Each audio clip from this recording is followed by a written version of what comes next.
Hari, Hari, Hari Om Tatsat. Jai Guru, Jai Guru. Shall we start then?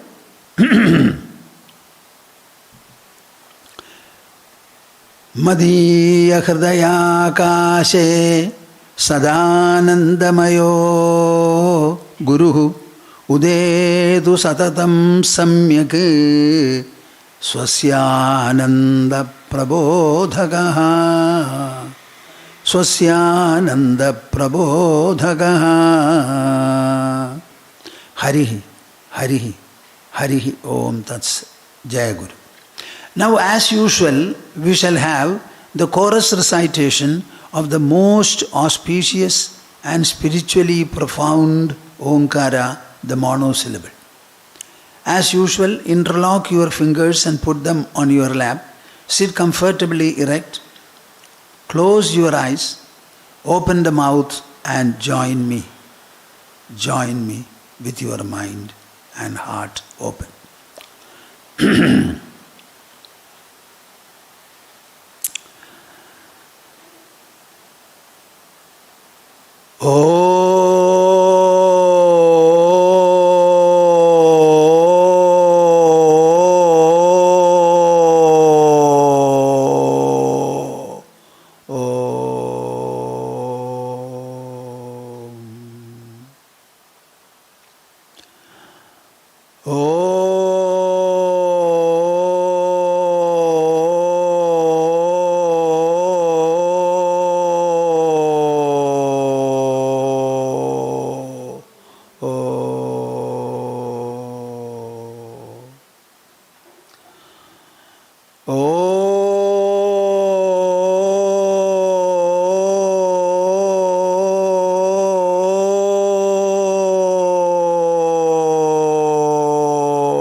Last time, if I remember correct, I was speaking, taking the second sloka from Siddha Gita, from Yoga Vasistha Ramayana, Upashama Prakarana. This is the Prakarana which we have condensed. I have written condensing the whole Prakarana under the title Quietude of the Mind. You will find Siddha Gita there, very well explained. There is also another Gita there, that is called Upashama Gita. If I get time and I feel like all of you also like, I would also like to discuss Upashama Gita. Upashama Gita is a portion which deals with quietude of the mind. How the rampant mind, the desultory mind, can be made to quieten itself and get immersed in placidity and quietude. This is the subject of discussion there. Meanwhile, I would like to remind you whether you have done any significant introspection over what you heard. In the second verse of the Siddha Gita, I was emphasizing one point. All of you have a number of desires. Generally, these desires are for the objects of the world. You consider the objects of the world are separate from you. They are gross as well as solid, small and big. Take a mustard, that is also solid. Take a pinhead, that is also solid. Think of a mountain, think of sun, moon and so many other stars on the sky. All of them are gross. But that but is very important. Do you ever get at any point of time in your life a gross object within your body in the sphere of the mind? No, no, no, no is the only intelligent answer. This being so, you please tell me, whenever you get an object, does the object enter your system? No. Then what is it that you have? You are possessing what? All experiences are focused and centered in the mind.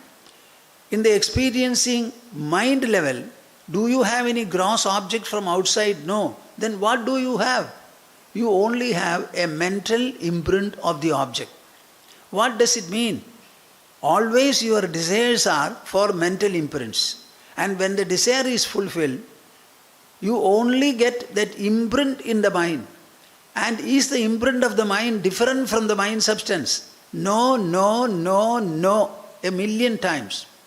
So the mind is desiring itself. It is something like the hand desiring itself, the eyes desiring themselves, the mind desiring itself. Is there any meaning in that? So should you try in a delusion, prolonging the delusion, to think of external objects and trying to possess them, or you should treat the situation in your very mind level. When a desire is fulfilled, that desire becomes extinct. That desire becomes extinct. So in the language of the mind, desire is an exertion. When that desire is fulfilled, that desire becomes extinct in the mind. So in the language of the mind, desire fulfillment is desire extinction. If this is what gives you joy, can you not try to become desire free forever? And that will not interfere with your activity or interaction. You will continue to be far more and far better an interactive person than otherwise. The constrictions of the mind will completely fall and vacate, and you will have a free, light, equipoised, what further? Delightful mind, ecstatic mind. Instead of seeking joy from whatever you do, you will start doing work with joy, joyfully, with joy, joyfully. Every piece of work will be equally delightful to you right from the beginning. That is what we said. Drishta darshana drishyani tyaktva vasanaya saha darshana prathama bhasam atmanam samupasmahe. Now, in order to make you focused in this exercise is suggested. What is that exercise? Understand that there are three factors, the triplet of what? The seer, the seen, and the seeing. Now, what became the seer? We are not always the seer. Only when we have something to see, we relatively become the seer. Suppose there is nothing to see and we are not worried about anything, then you will not become a seer. So there is something pre-seer in you, a pre-seer or a pre-knower entity. Always think about it. Always think about it. That thought will purify you, sublimate you, reform you, refine you, enlighten you, and will show you more and more the luminosity of the very mind substance. All the desires will drop. Rather than taking from the world, you will start giving to the world. You will become a giver more than a taker. You will become more and more beautifully and sublimely active, interactive. Suppose you are able to do 50 jobs now. At that point of time, you will do 100 and 150, even 200. Because everything will be in a relaxed manner. There will be no tension, there will be no stress, there will be no strain at all. You have no fear, no desire, no hatred. The mind becomes so beautiful, calm and quiescent that the best of activities will flow from such a mind. Now I am discussing the third verse. Siddha Gita contains a few more verses, but I thought of discussing only with reference to the Bhagavad Gita discussion that we are having, only one more verse. Dvayor madhyagatam nityam asti nasti iti pakshayoh prakashanam prakashyanam atmanam samupasmahe. Mind you, this is an upasana, a worship. It is not an explanation. It is not a statement. It is not an instruction. Just like people are worshipping idols, people are worshipping pictures on the wall. Maybe they put some alpana on the floor and then worship. They light a lamp. For the siddhas who are given to contemplation, who are given to mental intellectual pursuit, they are doing a worship, an upasana, an aradhana as they call it. What is it that they are contemplating upon? Dvayor madhyagatam nityam asti nasti iti pakshayoh. Dvayoho, of the two, madhyagatam nityam. What is betwixt the two, between the two, nityam. And that in-between factor always prevails, endures, exists. In fact, that is the only nitya, eternal factor. All other factors are non-eternal. Asti nasti dipakshayo. There are two propositions here. One is something is there. The other is something is not there. See, I have kept my spectacles. I keep it here. It is there. When I look at the table, I find my spectacles are there. Asti. I remove it. Then I look at the same place and the same spot. I find only the surface of the table and not the spectacles. So the first is an affirmative proposition, it is there. The other one is not so. Normally we only know of yes and no. Yes and no. It is there and it is not there. It is there and it is not there. But my dear viewers, what makes you say it is there and it is not there? There is a third factor there. What is the third factor? Where did I look in order to find my spectacles? I looked at the table. Oh, the whole table is there. At one point, the surface of the table is covered by the spectacles. So, in place of the table surface, I am finding here my spectacles. So, looking at the table surface, I am saying it is there. Suppose the table surface was not there at all, I may not be able to locate this at all. Suppose you go to a movie house. The film is projected from the back and there is a big curtain there. Suppose the curtain and the wall are removed. Will you see any picture there? Am I clear? So the light rays are obstructed, so to say, by the screen. Because it is obstructed and the screen is white, in that background, all these light rays together are found to be forms, different shapes. Here, the tabletop is there. That is the real basis for everything. So I look at the tabletop and I find the spectacles are there. I remove it. Again I look at the same tabletop. I find it is not there. Now you tell me. In my statement that the spectacles are there, and the other statement they are not there. Dvayoho, between the two. Asti nasti dipakshayoho, dvayor madhyagatam nityam. There is something in between.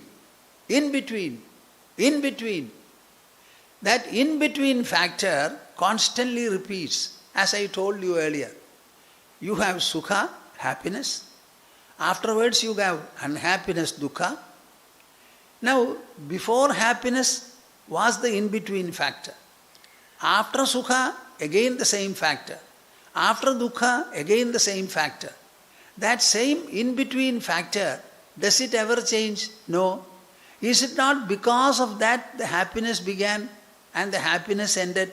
The unhappiness began and the unhappiness ended.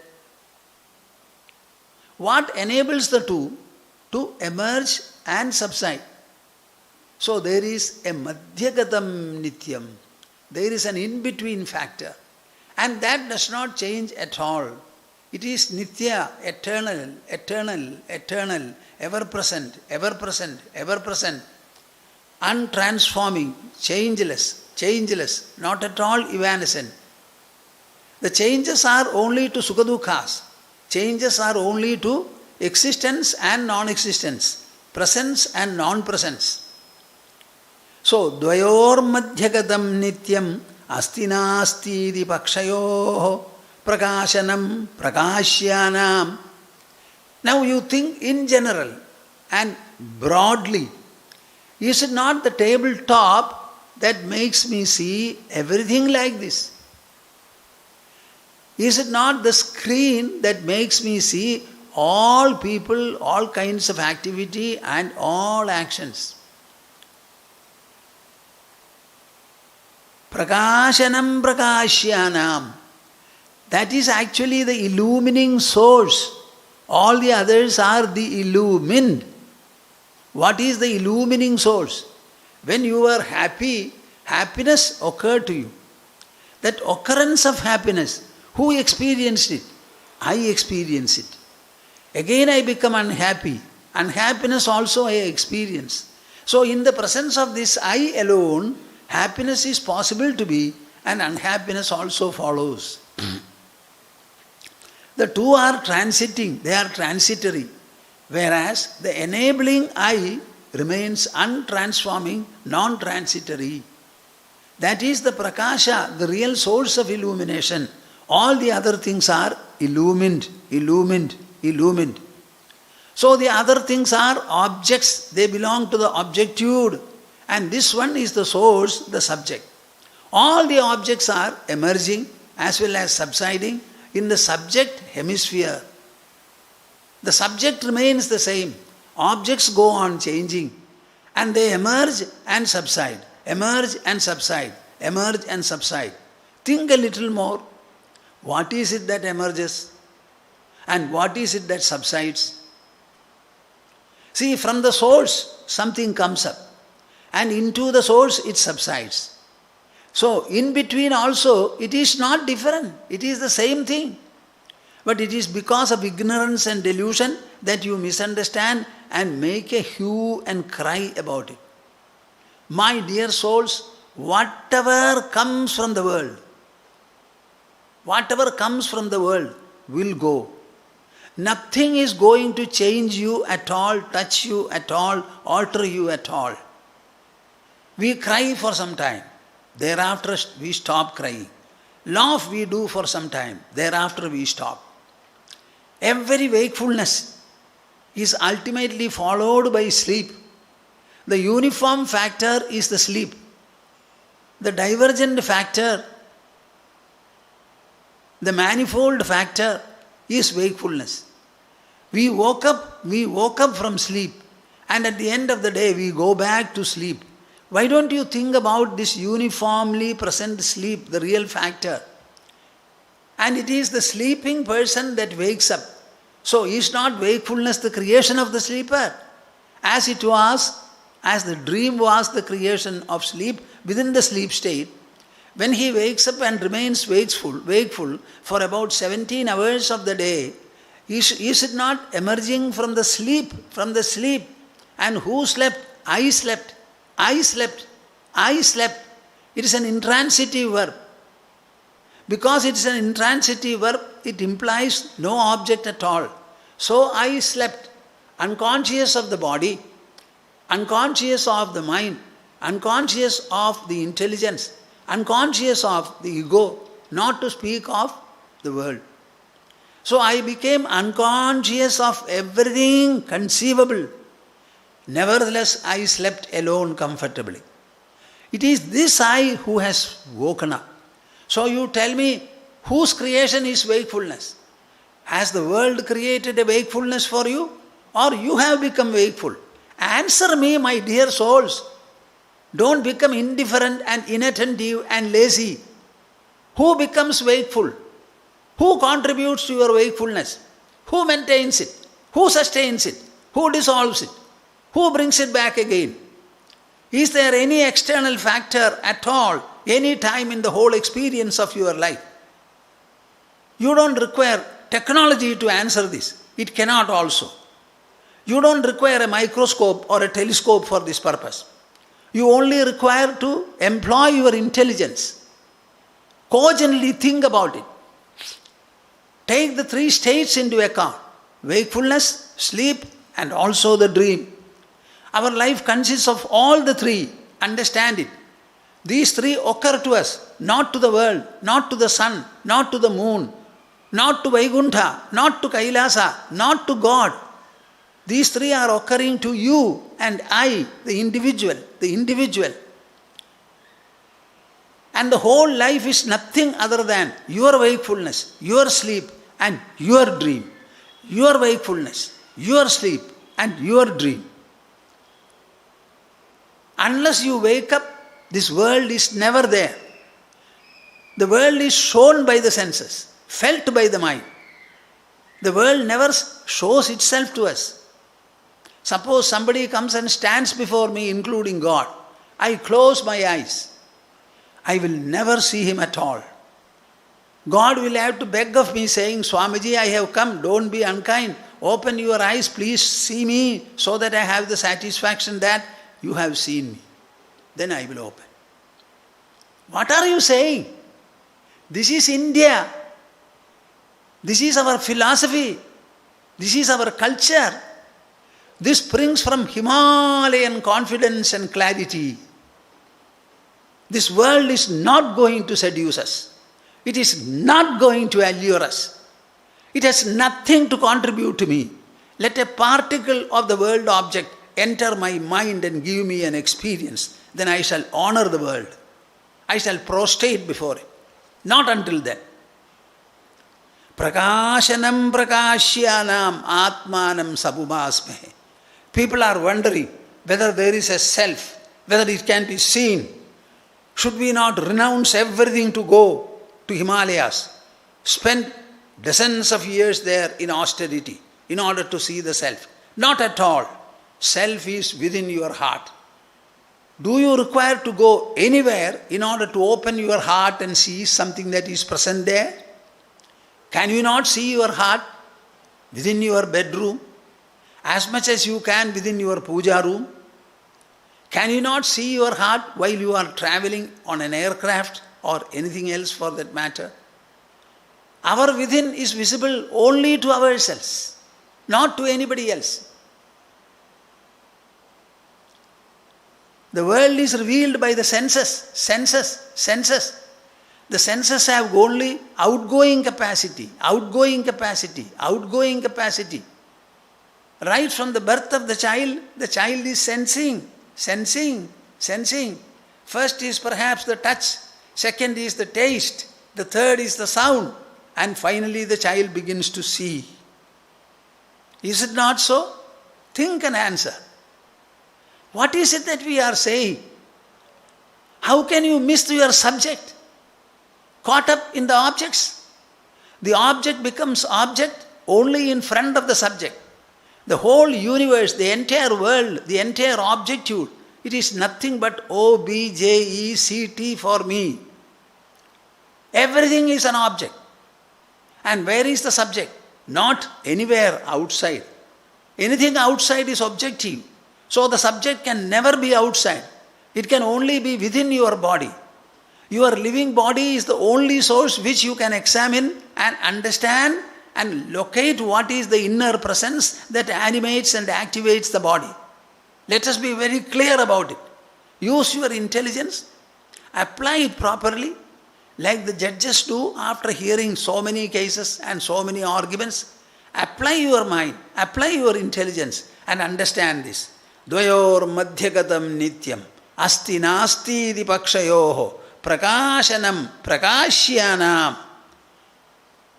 Including your body, the entire world is object, and that object is illumined, cognized, comprehended, apprehended by the prakasha that is within you, which you denote by the term I.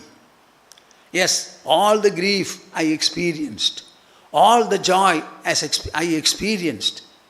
When I was aggrieved, grief was an object. I was the subject. I was in grief. I survived it. I transited from it. Now I am happy. I am in happiness. So I can afford to become aggrieved. I can afford to become equally happy. I remain the same. You are always reporting about the object grief and the object happiness. Why don't you report to me about the I in both life? Have you ever become grief? If you have ever become grief, can you ever become happy? A thing cannot change its original nature. It is a law of nature. If you are happy, you will continue to be happy. If you are aggrieved, you will continue to be aggrieved. The very fact that you are happy for a time, unhappy for another time, it's very clear that you are neither happy nor unhappy. Say that, my dear souls, I am not happy, I am not unhappy, I am only experiencing happiness and unhappiness. As I am seeing a wall with my eyes, with my mind I am experiencing them. Are you ever the experienced or you are the experiencer? This is my question. Answer me. Answer me. Whenever you see an object, are you the object or are you the seer, the witness? The witness is different from the witnessed. WITNESSED. The entire world is witnessed by you and you are its witness. For the whole universe, you are the sole witness and people like you. In the whole universe, you include everything that you want. The Vaikuntha, the Kailasa, the Swarga, the Naraga, everything you include. All of them are within the witnessed. And you are the solitary witness. Will you ever change? Even if you want, can you change your witness nature? No. The witness can never become the witnessed. The witnessed also cannot become the witness. So throughout you are only the witness, only the witness. Let anything come and go, come and go, come and go. I only witness it. I cannot change my witness into anything else. The witness cannot penetrate into me to convert or to transform my witness nature. Prakashanam prakashyanam. So I am the one source, the source of illumination. All the other things are illumined. The wakefulness is illumined by me. The sleep is illumined by me. The dream is illumined by me. And the whole world, which is only a display in the wakeful state, that is also witnessed by me. Witnessed by me. Witnessed by me. I am the witness. I am the witness. Please tell me, like a schoolboy, can the witness ever become the witnessed? Or can the witnessed ever become the witness? No. Now tell me, are you the witness or the witnessed? This is the question. If you are the witness, you can never become otherwise. So what is your problem now? When you become rich, do you become the rich? You are only witnessing your riches. When you are poor, you are only witnessing your poverty. You are only witnessing your body. You are only witnessing your mind, witnessing your intelligence, witnessing your ego. When you are hungry, the stomach, the body becomes hungry. You are only witnessing it. When you are having your food, you are witnessing that process of your feeding and nourishing your body. When the hunger is appeased, you again witness the appeasement. So, my dear souls, think a little about it. Think a little about it. This is jnana. This is knowledge. This is knowledge. This is knowledge. You know what Krishna says? Jnanam, jneyam, jnanagamyam. This is actually knowledge, the knowable and the knowing process.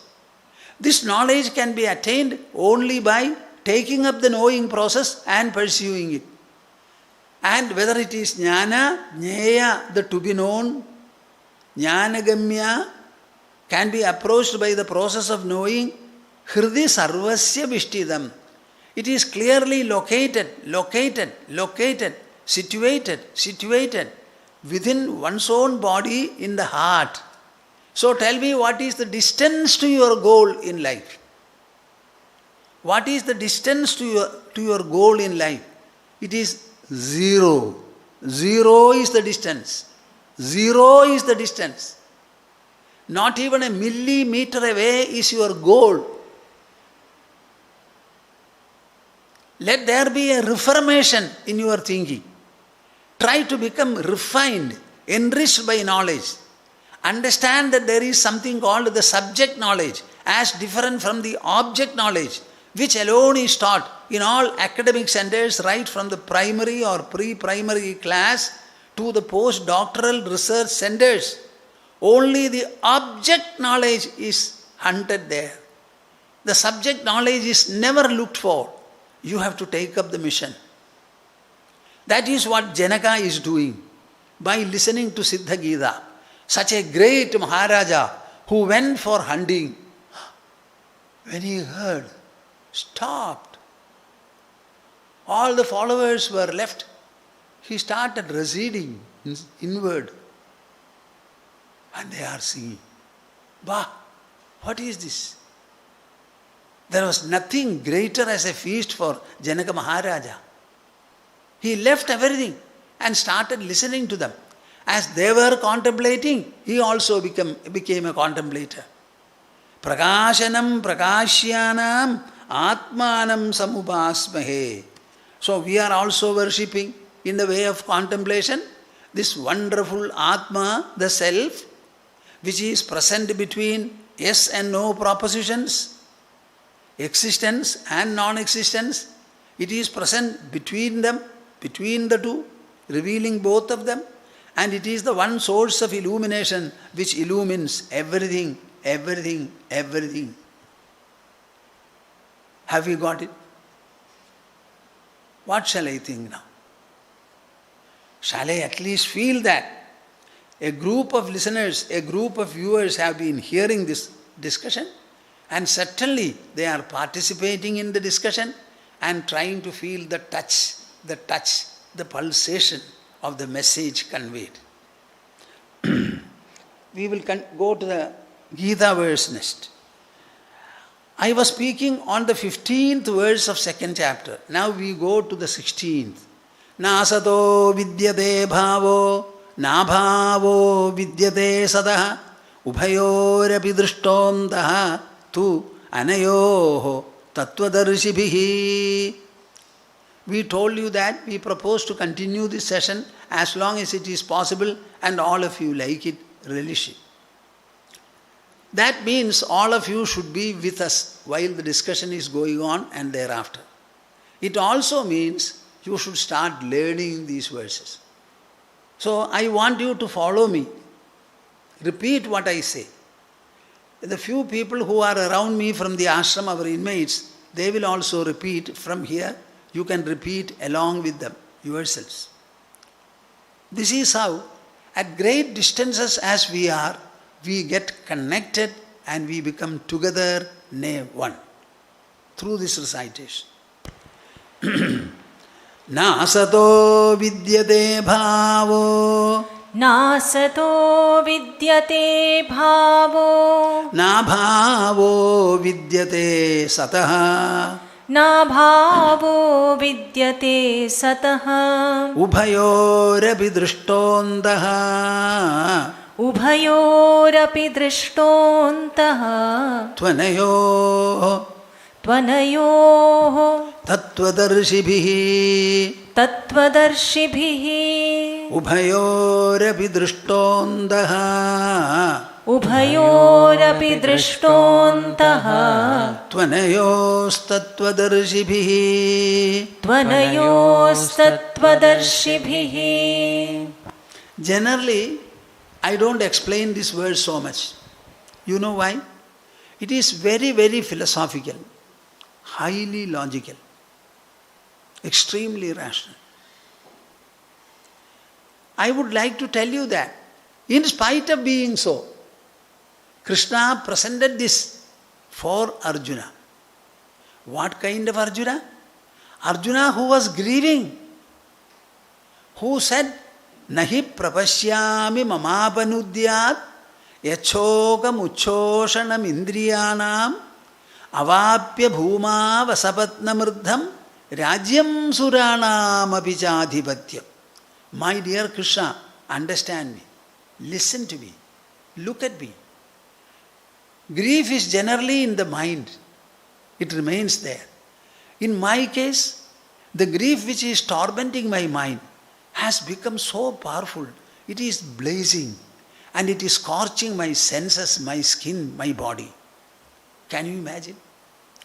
Unless you have something to give me to cool and comfort me, take away this grief, Let me escape this blazing effect of grief and let me be poised, composed to listen to you if at all you speak. In such a helpless condition, all that I can do is maximum, without closing my ears, I can listen to your sound. Nothing else this Arjuna is capable of doing. Nothing. Do you have anything to offer to me? To redress and remove this grief first. Then you open your mouth. Otherwise not. Don't tell me somehow get up, fight. If you succeed, you gain back the kingdom. If you lose, then you get heaven. Don't tell me about these possibilities. The first point is, unable to stand, I sat. Unable to take my bow and arrow, I have left them. So I am alone with my body, helplessly sitting here, being scorched by grief. Unless you first remove this grief, cool me and comfort me, there is no question of getting up at all and fighting. So your advice, your instruction, whatever you are proposing to offer me in the way of treatment or redress, it should be such that in the sitting pose, I will be able to listen to you, closing my eyes if necessary. And your words should play the magic of removing, vacating, and aspirating my grief. Are you with me? To such an aggrieved Arjuna, Krishna speaks. What was the purpose of the speech? The mind is in doldrums, absolutely aggrieved, blazing grief. The only factor left aside in Arjuna is the intelligence. So he is activating the intelligence of Arjuna, using the tool of his own intelligence, activating. The intelligence can be activated. It can be inspired. It can be stimulated only by a process of knowingness, knowledge, presenting something noble before it. That is why he goes into philosophy. This philosophy is not an idle pursuit. It is not a leisurely pursuit. This philosophical dissertation was addressed to the mind and intelligence of Arjuna in order to bring about an instantaneous redressal of Arjuna's grief. I would like this sentence to be told you, and every one of you should speak about it. What is philosophy? Philosophy is a treatment to the intelligence. What for? To enlighten the intelligence and give it the best power that the intelligence can ever think of acquiring. And that power should act upon the mind, and the mind's grievance completely should be eliminated, exterminated. Only words of wisdom can do it. If you drink Coca-Cola, you will not have the effect. If something like a balm is spread on the body or the chest or even on the head, no effect will be there. The only agency which can act upon the mind is the intelligence. And the intelligence works on propositions, inquiry, introspection. And that introspection he is presenting. So don't be indifferent to what I say or what Krishna said. Understand that it is 100% relatable to your mind. If not anything else, at least it is meant to relieve you of your agony, of your stress, of your strain, of your stain. Whatever is affecting the mind, all will flee, flee, flee. As it happened in the case of Arjuna.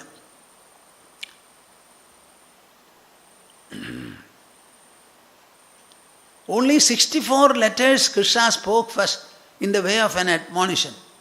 On hearing those 64 letters, Arjuna's tears stopped and he started inquiring. Even the last statement which I told you, only if you can relieve me of this agony, please speak. Otherwise, shut your mouth, Arjuna said. I told you. Even that he was able to speak only after being admonished in 64 letters.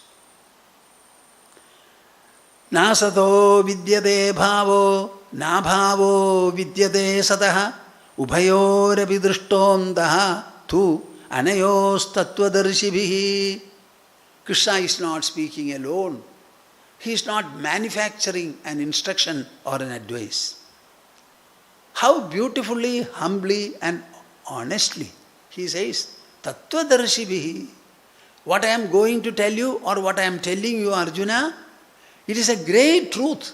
It is a great truth discovered, realized, disseminated and imparted by people who were experts in ratiocination, search and finding the truth.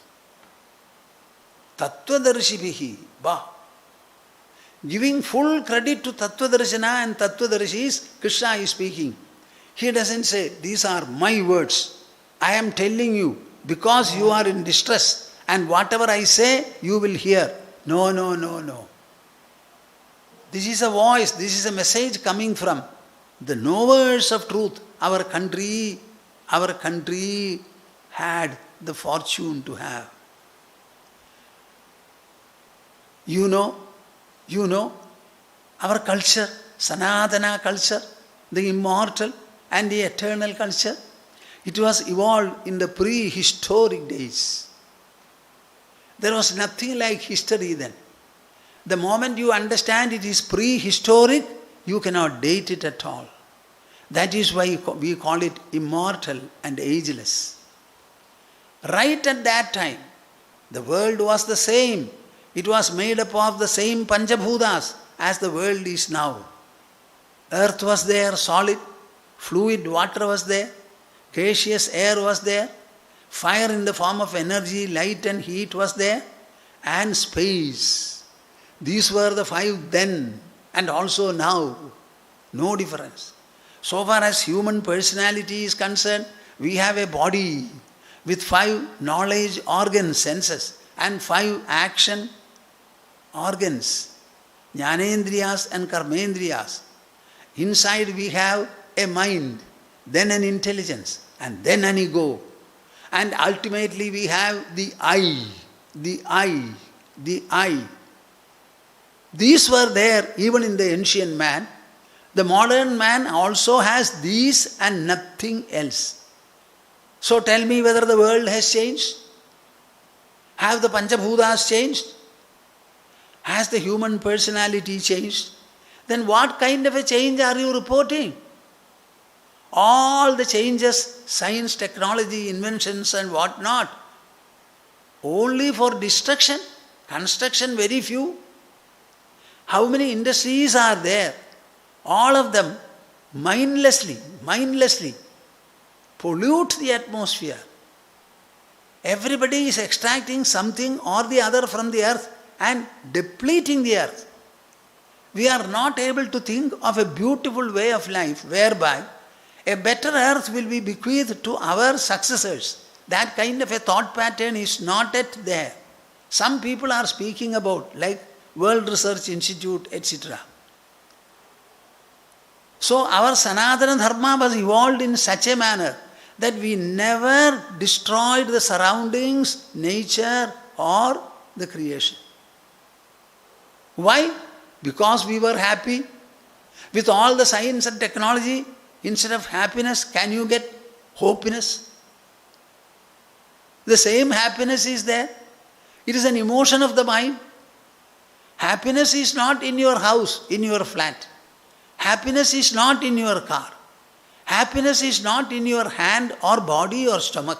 Happiness is a coordinate of the mind. It is emotional in character. So they generated this emotional happiness in their mind. When the mind was filled with happiness, they never thought of tampering nature at all. It was not necessary. Live honorably, live benevolently, live gloriously, live helpfully, live befriending nature, never tamper with her. This was the goal and the ideal of our people, because they were Tattvadarshis. They were able to see the supreme truth, the ultimate reality.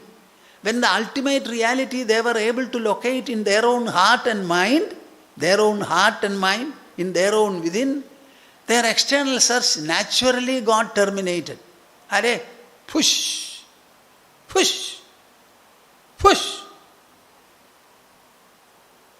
All that I want, all that I can is only happiness, contentment, happiness, joy. Let us say the ecstasy of it, the crowning measure of it. By getting up in the morning, doing whatever work one can and one should, in the evening retiring from work, going to sleep, they were very comfortable and happy. They did not look for joy. They joyfully exerted themselves. There was no grumbling in their face. No desire constricted their mind. Their minds were free, light, expansive, refined, absolutely subtle, very perceptive. All these qualities they could master and display in whatever they did. So you should listen to me thinking that these words and this line of thinking was presented to Arjuna in order to take away his grief, make him contented, happy, buoyant and enthusiastic. Nasato vidyate bhavo, nabhavo vidyate sataha. See, it is put in a beautiful song form. A crying child, what do? Either he is fed, or another way is put him in a cradle and start singing a song and swinging him. He will go to sleep in 4 or 5 minutes. So this is not truth presented in prose. It is truth. It is philosophy presented in poetry, in the form of a song. That is why Arjuna was appeased, felt comfortable. Nasato vidyate bhavo, nabhavo vidyate sataha. There are 2 propositions. One is called Sat, the real. The opposite of it is called unreal. These are 2 words, 2 postulates presented first. One is the real. And we define the real. The real is that which is always and constantly present. What is unreal? The opposite of it. If real is constantly present, unreal is constantly absent. So he says, after understanding what is real and what is unreal, he says, Nasato vidyate bhavaha. Asat means the unreal. Asataha bhavaha na vidyate. The unreal will never come into expression or existence. The unreal will never come into expression, manifestation, display or existence. Nabhavo vidyate sataha. On the other hand, if something, the real, that real will never go into absence or non-expression.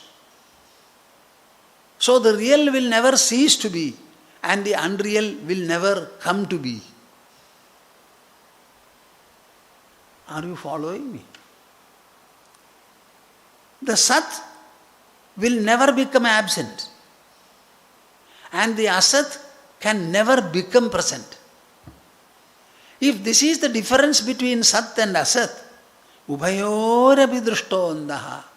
Ubhayoho abhi, of both. Antaha, difference, distinction, drishtaha, they have clearly seen. Who have seen? Tattvadarshibhihi, Tattvadarshis have seen. It is not a verdict offered by a poor man, ignorant man, or an deluded man. It is presented by those who were experts in the art and process of reasoning, inquiry, discovering, finding, verification and ascertainment. Nasato vidyate bhavo, nabhavo vidyate sataha, ubhayorapi drishtondaha, tu anayos tattvadarshibhi. Have you understood the proposition? Sat will never cease to be. It will always be present. And the Asat can never come into existence. Now you tell me, between the two, which has the scope to be? The real alone can express. So whatever expresses should become the real. Suppose the world is there. We all say the world is there, including our body. So if the world is there, according to this distinction, only if it is real, it can be. So let us assume that the world is real. Okay. If the world is real, another question comes. Will it ever change or go out of expression? So the world will have to be uniformly there and ever there. Is there anything like that in this world which can uniformly remain the same? Or the world is surviving on changes? The sun which is shedding light and heat for us, I think all of you are educated. There will come a day when the sun will become cold. Cold. You and I may not be there. Everything in this world is transforming. So can you call it real? You cannot call it real.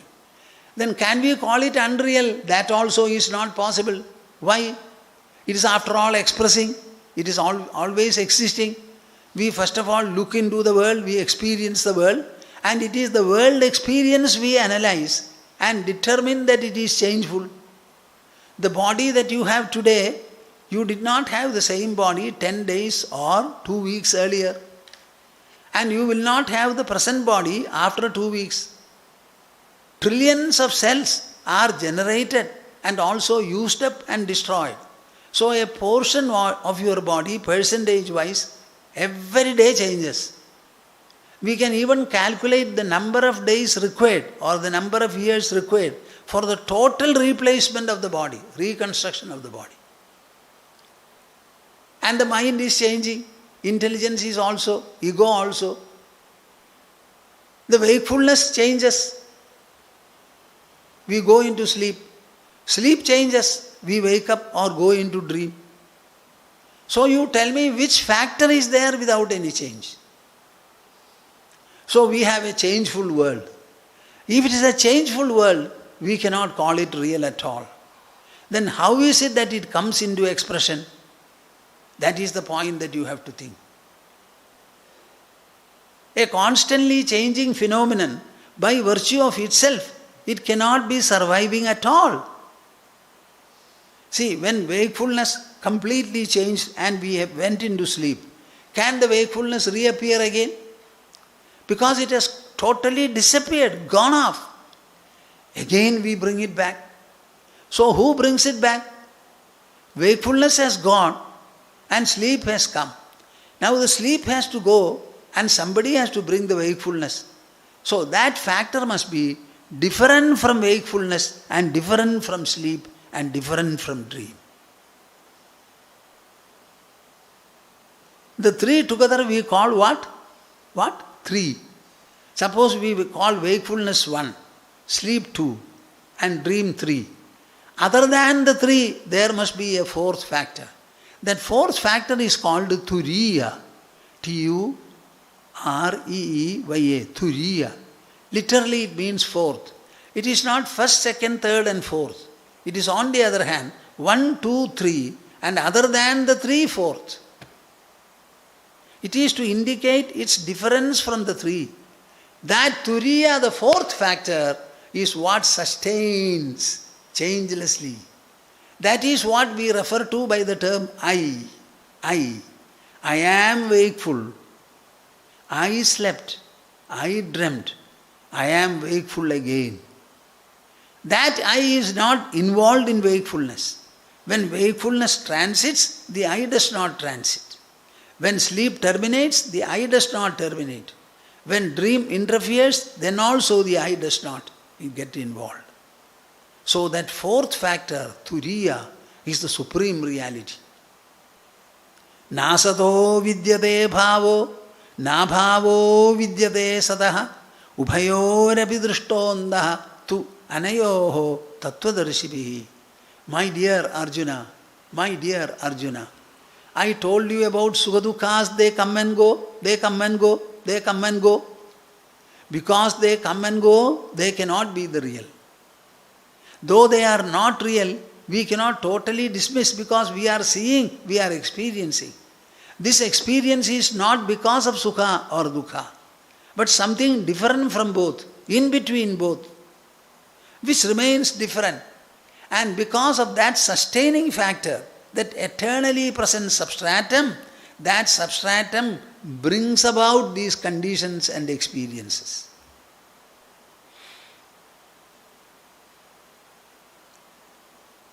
This sukha and dukkha are not the sat. The sat is the fourth, as I told you. And the fourth, if that alone is real, all the other things are unreal. They have no right to exist. Then how is it that sukha dukkhas come up and go? The other factor, the third factor, namely the I, it displays sukha dukkhas. What for? To know that it is there, different from both. In a state of oneness, there is no knowledge possible at all. Knowledge is a result of comparison and contrast. In order to compare and contrast, you must have more than one, at least two or many.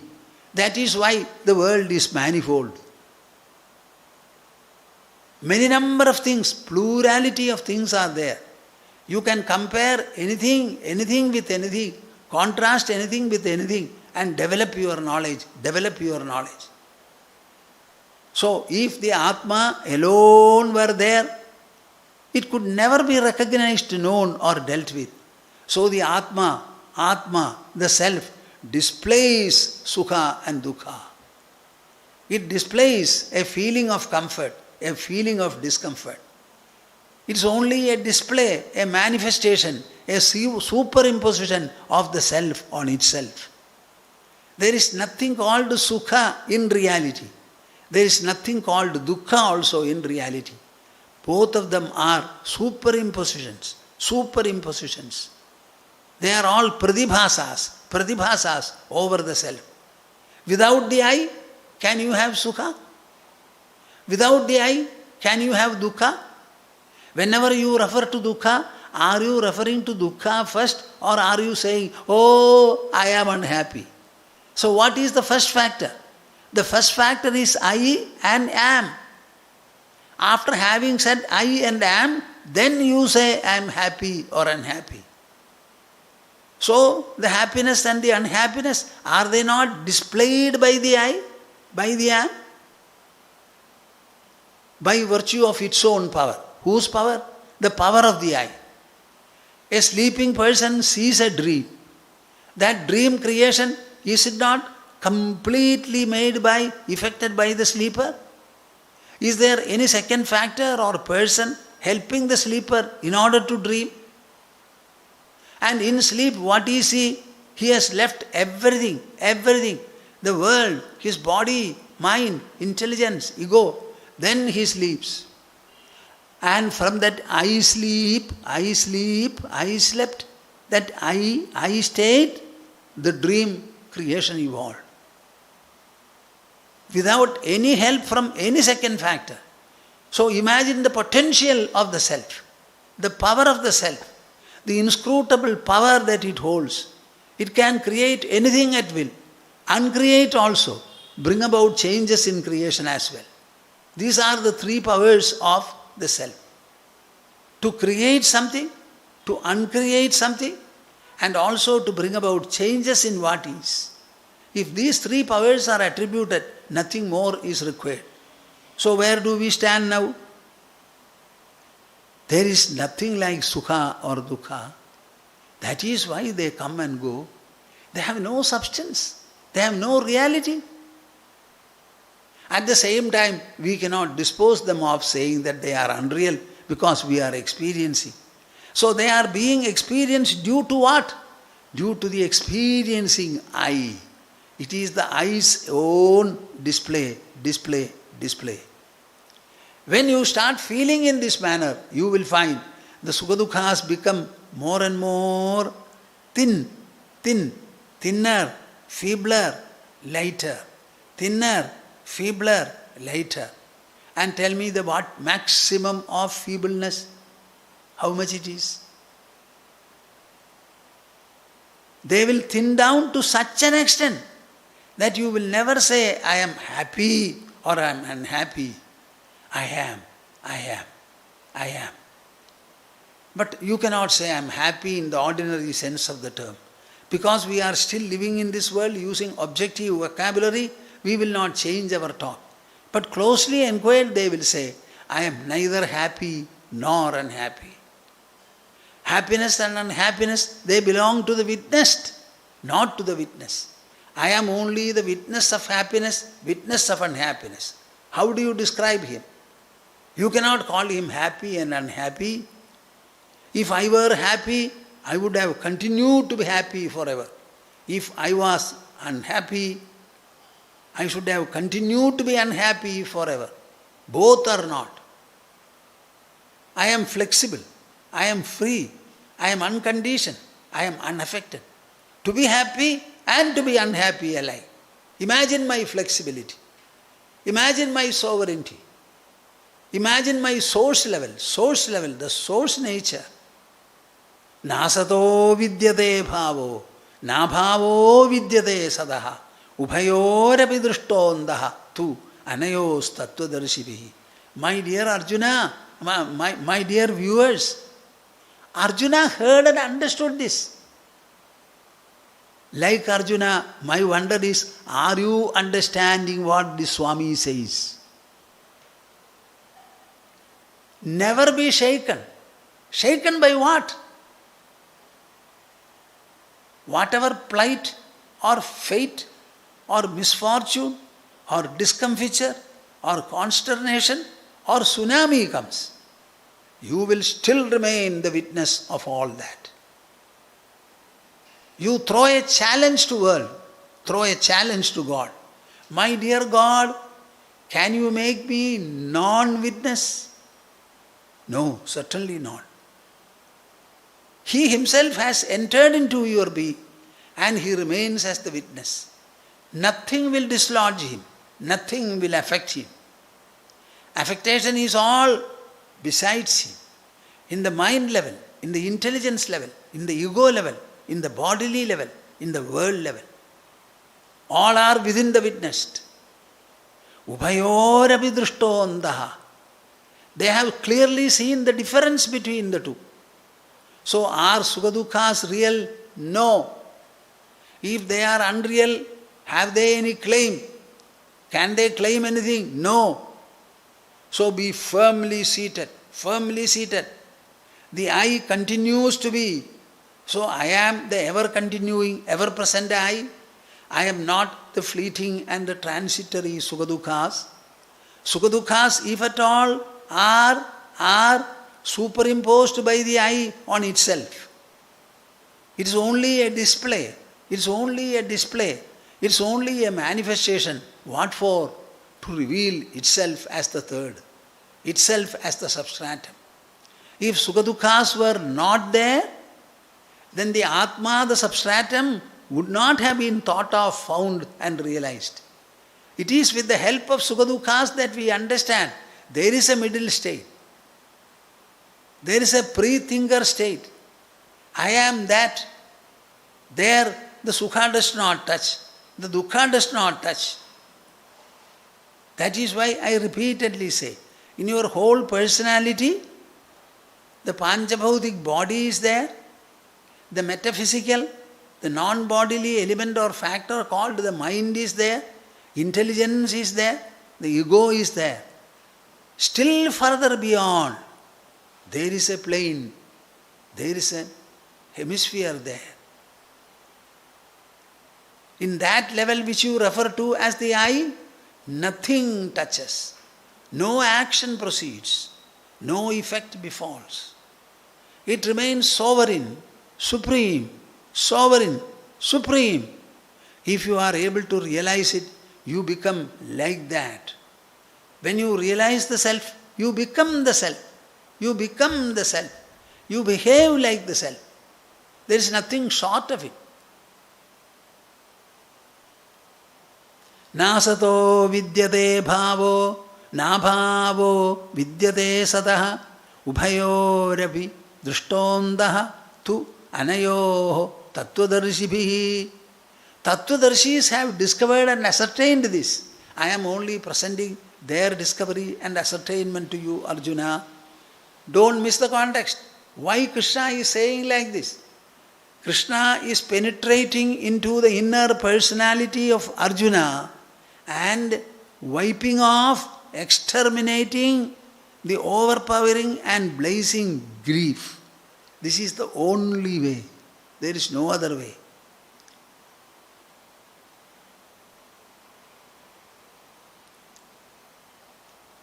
Whenever our senses come into contact with the sensory objects, automatically sukha or dukkha will arise.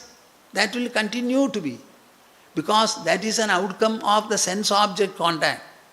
When the sukha dukkhas are alternately coming and going, with your buddhi, with your intelligence, with your mind, you must be able to sense, as are sukha dukkhas transitory, coming and going, to enable their coming and going. I am the non-transitory, eternal, ever-prevalent presence.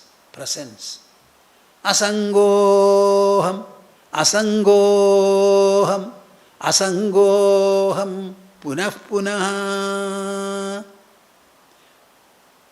I am unattached, unassociated. I don't cling to anything. Nothing clings to me. I am free. I am unconditioned. I am unaffected. I am untouched. I am uninvolved. Sing, say, dance. Asangoham. You only know the language of I am agreed. I am paid. What? Are you a human? Do you have your intelligence? What about these things? Why don't you take the book? That is why recently, last year, before that, I wrote that insight into Bhagavad Gita. Read 3 verses a day. Understand them. Get into the message of it. It's the song of the soul in you. Song of the soul in you. Every word is a song. And by singing it, you will find, as the child goes into sleep, your aggrieved mind will go into that inner chamber.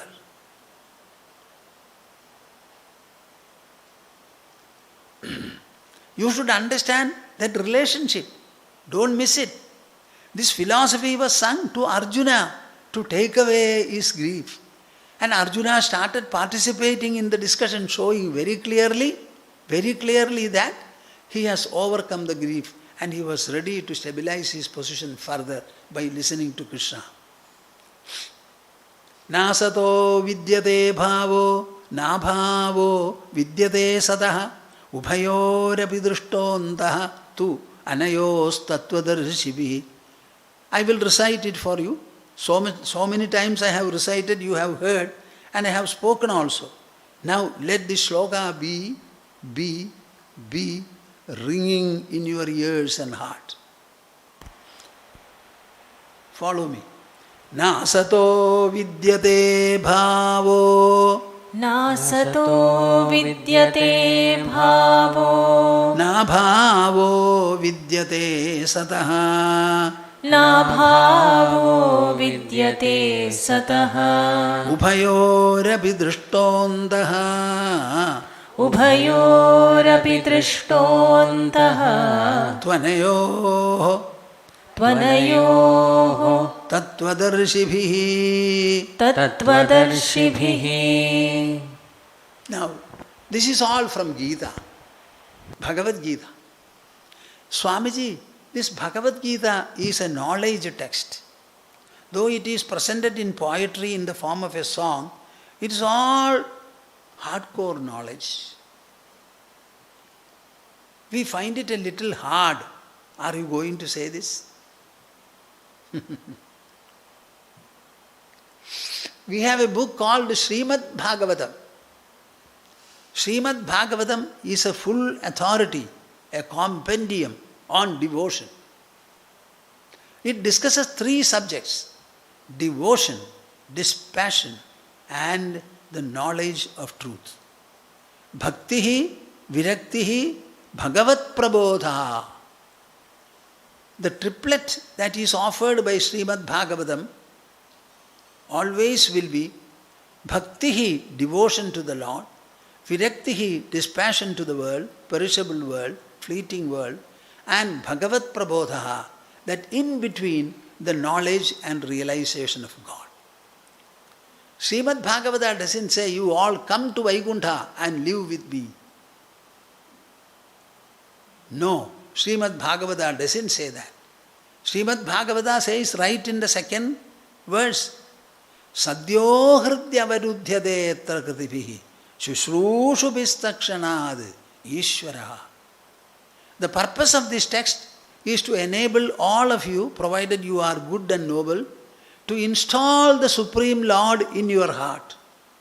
Install God in your heart. This is the purpose of Srimad Bhagavatam. So what is the goal or objective of devotion?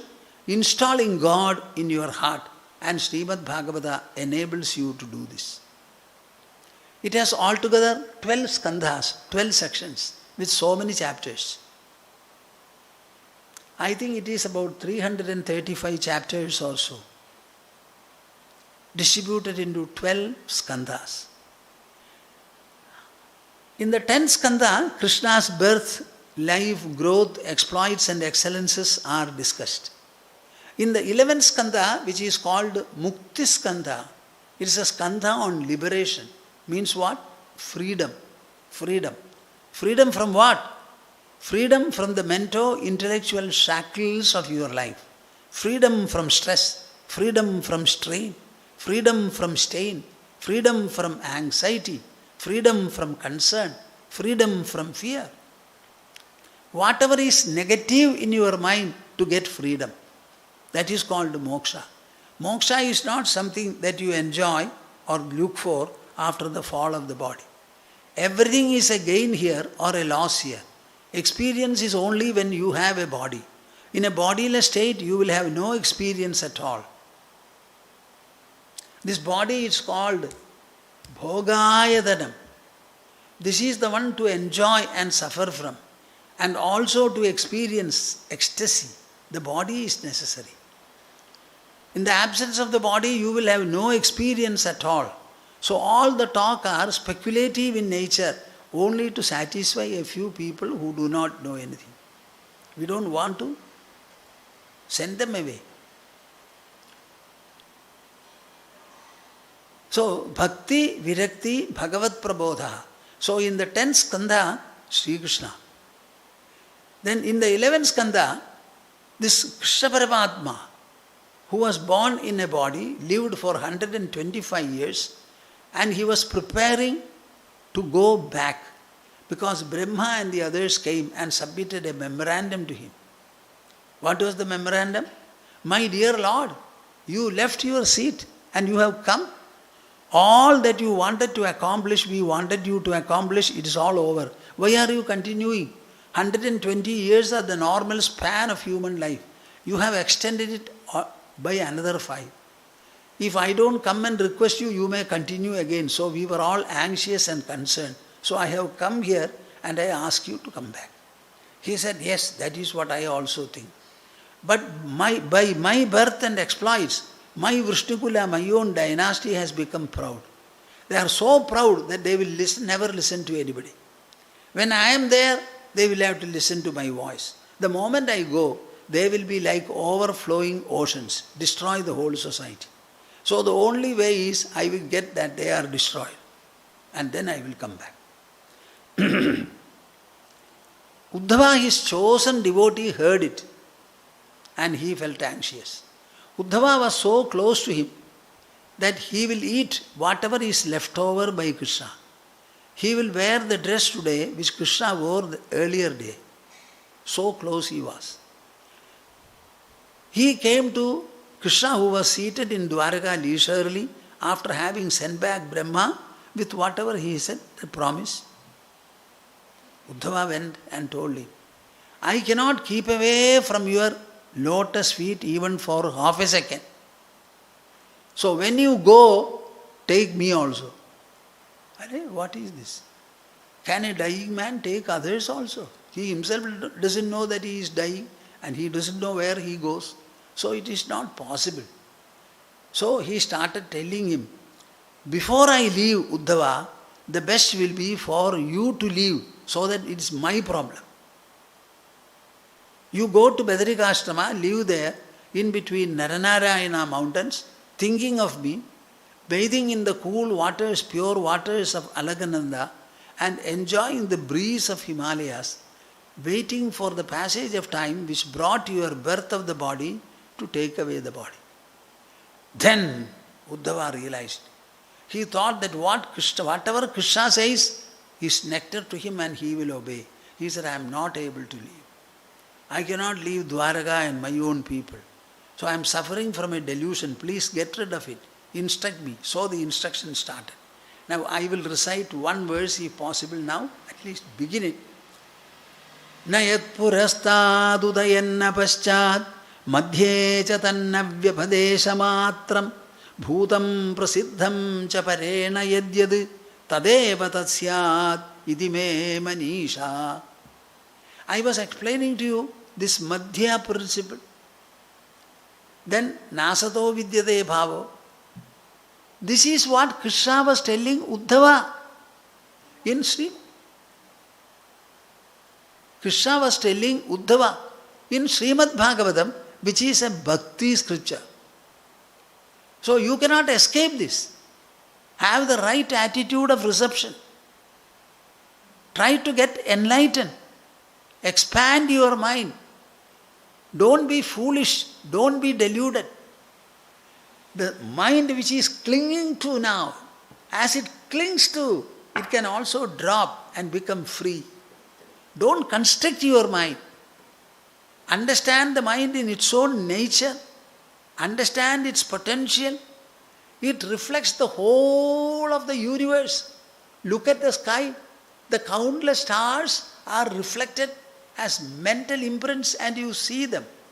Tell me whether your mind is small or bigger than the biggest.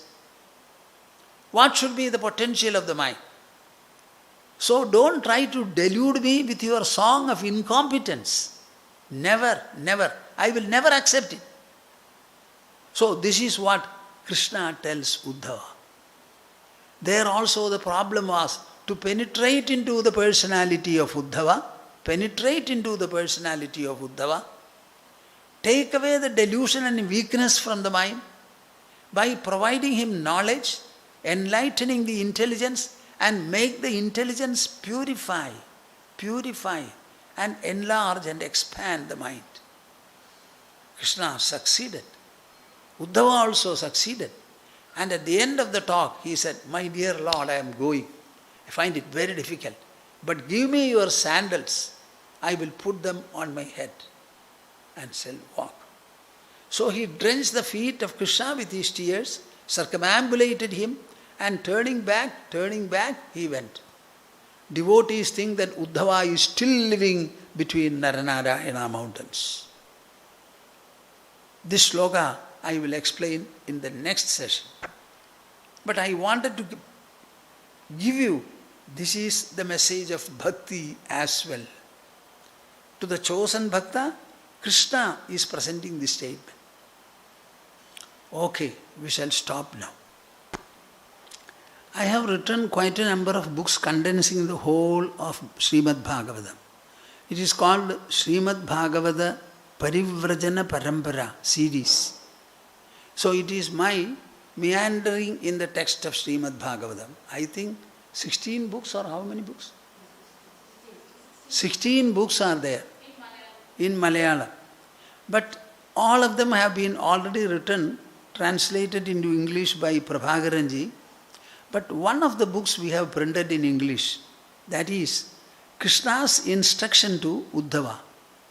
I have captioned it as Krishna as 24 teachers. Krishna is quoting Yadu Chakravarti, his predecessor, who happened to meet an Avadhuta, a spiritual hippie, on his way. Yadu Chakravarti instantly got down from the chariot understood how great he was, the other person, prostrated before him and said, "At such a middle age, how are you wandering about so carelessly and ecstatically, while all the others are attracted and repelled by the world? You are like a huge tusker immersed in Ganges water. Tell me where from you are able to do it. What is your source from which you get abundant happiness?" Then he said, "I have 24 teachers. All of them are nature. My own intelligence is acting as a teacher, looking at all of them." So I have captioned it as Krishna as 24 teachers. He is talking to Uddhava. And while talking to Uddhava, he presents this episode of Yadu. That book is translated in English. I would like you to get a copy, read and understand. Even people of the other religions are fascinated by this particular discussion of Krishna, where he says, Python is a teacher, fire is a teacher, earth is a teacher. There was a young girl, she behaved in a very wise manner. When people to think about their marriage, her marriage came and the parents were not in the house, she is a teacher. A prostitute of Mithila is a teacher. And like this, 24 teachers. It's very good, very good, very good.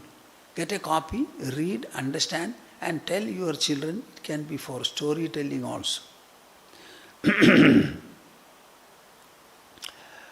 I shall conclude the session.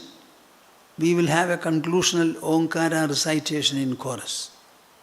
Before that, let me recite the invocation.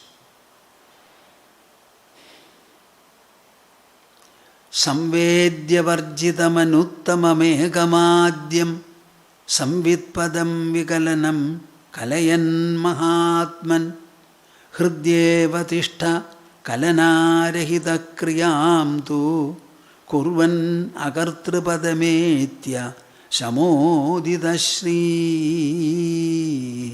Kurvan Akartrapademetya Samodita Shri.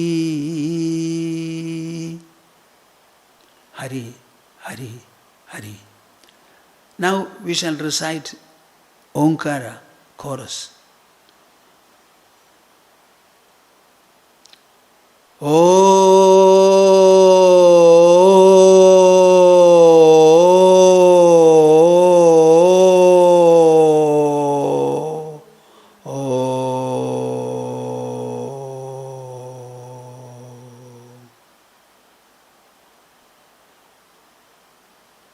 Okay, I had asked you to make notes, make a diary of your participation, and also let us have feedbacks from you so that the further talks can be structured properly according to your need. Okay, don't be lazy, be a participant. I am not seeing you in any way, but we can at least get something from you. Okay.